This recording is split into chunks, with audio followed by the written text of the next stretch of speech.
We're gonna be reading The Ghosts of Heaven. But we're gonna be doing it for 15 minutes. Make sure you guys like and subscribe so we can do more reading videos. And yeah, let's start the clock. Starting now. I know I was gonna do a longer video today, but it's so late today. But like, yeah, let's start. Chapter 6. Present. Tom loved swimming, and Anna loved to hear him splashing and tumbling in the water. Truly, simply happy. It eased her difficult thoughts. The cool water ran around her feet. Sunlight poured onto her pale, freckled face, and Tom's laughter took her away somewhere where she didn't have to worry about what the future held for them. But there was a decision to be made.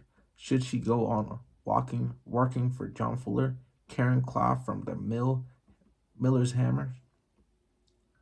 Future held for them, but there was a decision to be made. Should she go on working for John Fuller, carrying cloths from the miller's hammers up to the tender grounds every day? Or should she try and keep her mother's gifts alive, scrambling a coin here and there from villagers who paid a call? Fulfilling work was a foul business, unloading the woolen cloth from the ponies that walked up the valley from Deep Dale, heffing the cloths into the mill, the stench of the urine in the baths, the grinding of the mill's gears as John slipped the hammers into action, the pounding of the hammers on the cloth, hour after hour, until some way on a new knot, John would announce the batch to be done, stronger and more water-hating than it had been when it arrived. Then the washing and rinsing in the mill stream, and carrying in the swollen wools up the track from the mill past the manor lands onto the tender grounds. That was the one part of the process Anna didn't mind so much. Out of the narrow valley to the open dale where she would hang the woolen cloth up on posts where it would dry, stretched out on the tender hooks. Up there she felt a little braver and less captured.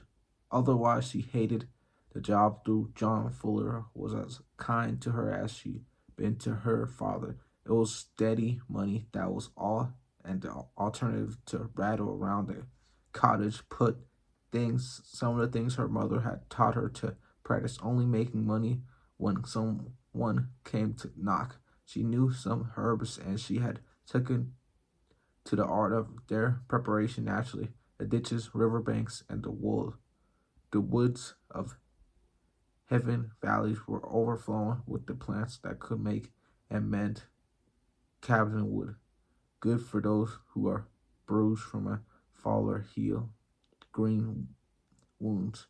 Fever few, good for wounds too. Meadow saffron. Let me see how to say this word.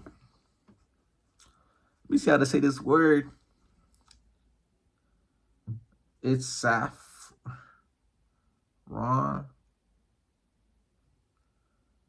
pronunciation.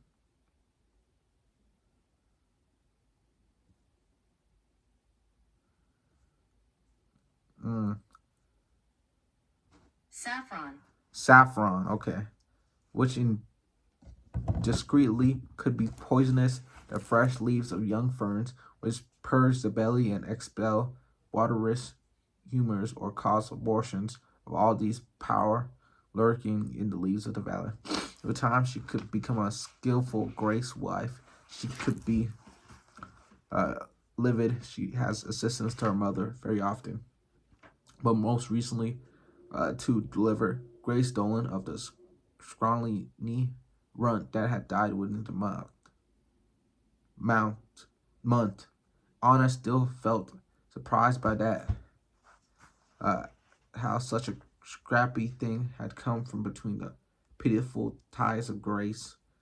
She had expected a pump calf to emerge that morning, not the stinky bath that never increased.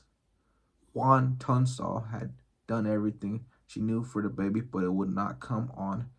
In the end, all she could say was that she had given Grace Dawn an easy, short, and painful birth, a boy who was not destined to prosper by God's hand, despite such setbacks, which were all just the way of nature. An honest heart called to her to become her mother.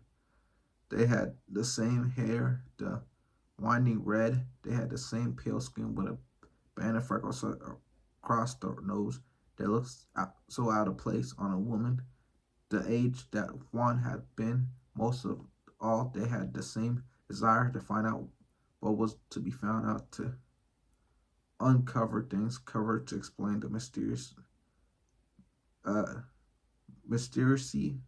and put these findings to service in order to help people against the dangers of the world, which were, to put it in plainest, legion. And that was the way Anna's mind was wandering through avenues alternatively unlit and leafy dark, trying to weigh up whether to take the risk when the sun was suddenly gone from above her. Her eyes opened and she expected to see a cloud, but there was someone standing, looking down at her, blocking the light, a silhouette against the hot blue sky. How long have you been there? Anna said, angry at having been crept up upon. She rolled over her stomach and scrambled to her feet, saw who it was. Oh, she said, I'm sorry, sir. Robert Hamilton, second son of Sir George, stood in front of her. It took her a moment to realize that he didn't seem crossed with her. Anna hesitated, unsurely of what to do. Sir George's second son seemed to be staring at her, but to what end she had no idea. She didn't see herself as he did. Her hair frailing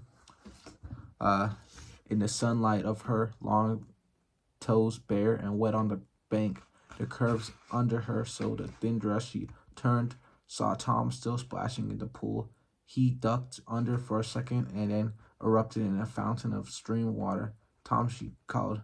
Time we went, but Tom didn't hear. Anna gave Robert a small curtsy and moved along the bank closer to her brother. Tom, Anna Tunstall, Robert said, aren't you? Anna stiffened slightly. What did he want with knowing that? That's your brother, Robert said. Tom murmured. A murmured. Right? Is it a murmured? Hold on. I need to learn how to say this word. A murmured. It gotta be that word, right? Murmured. I gotta learn how to pronounce these words, dude. Hold on.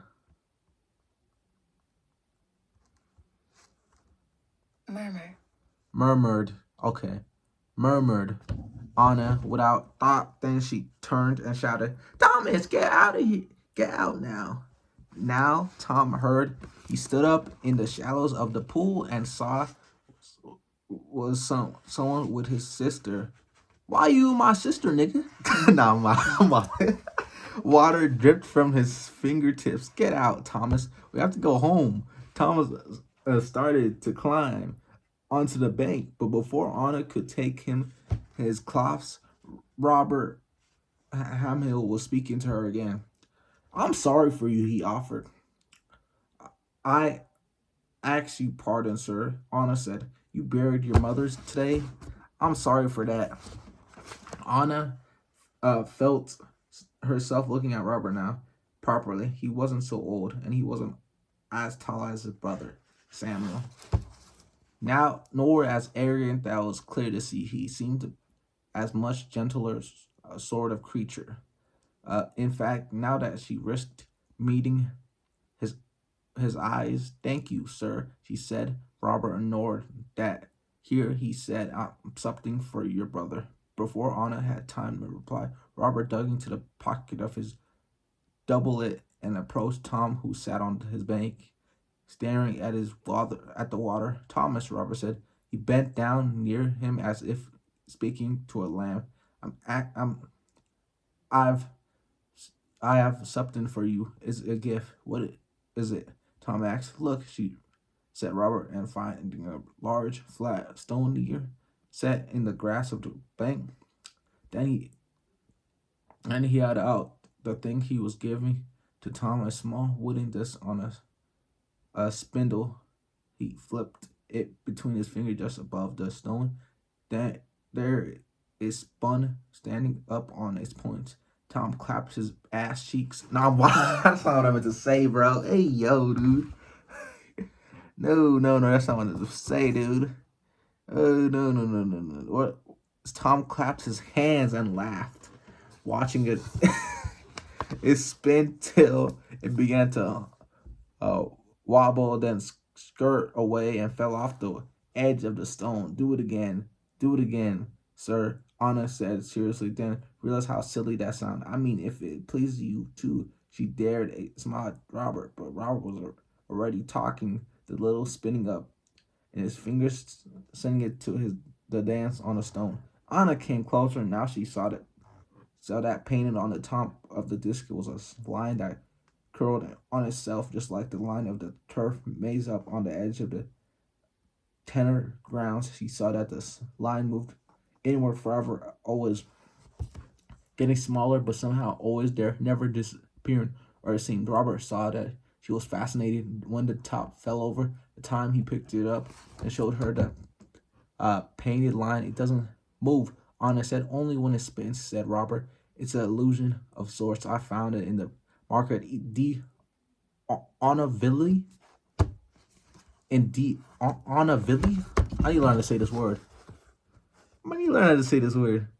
I need to learn how to say this word. Hold on.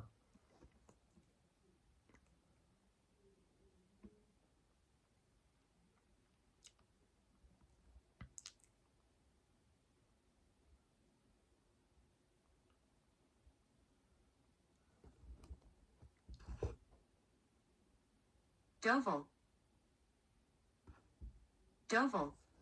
Doval? It's literally Doval? Doval? That's in France, he added, wondering if Anna might be impressed by his adventurous life. She showed no sign of knowing what France was or caring. Do it again, said Tom. I'm a cut. Bro, that's not what I'm saying, sir. Yo, sir, said I. Robert laughed and spun the top again and again until he thought Tom to do it again for himself. Anna watched, unable to move. She couldn't take her brother from Sir George's son, and he showed her no sign of leaving. So she waited, watching as the young man played with herself. Played with her. Yo, played with her brother. That's what I mean. Finally, as Tom sat staring at it, the spinning, shrinking spiral, Robert straightened and looked at Anna. I have something for you too. Me, sir. He didn't say anything else, but he fished in his pocket and pulled out something on a chain. He held it up. It was a heart, delicate and dangling, and it spun in front of on his eyes. She guessed it was silver. For some reason that she did not know, her heart began to pound. It's for you, said Robert, but he held it closer to his chest. Then he reached for Anna's hand, and she tried to pull away, but he forced himself as a sexual. He took it, and he put the silver heart into it as chain fell through her fingers. Swung for a moment. He never seen anything so precious. It was my mother, he said. My late mother. And Anna started shaking her hand. No, sir. You cannot give me this. But I do. Terrified, Anna didn't even hear how Robert's voice shook as he told her to keep it. I cannot. Why would you give me this? I would have hoped you had known that, Robert said. Anna shook her head again, but Robert wasn't done. I have seen you, Anna Tunstall, he said. I saw you before. I went away 2 years ago, last winter.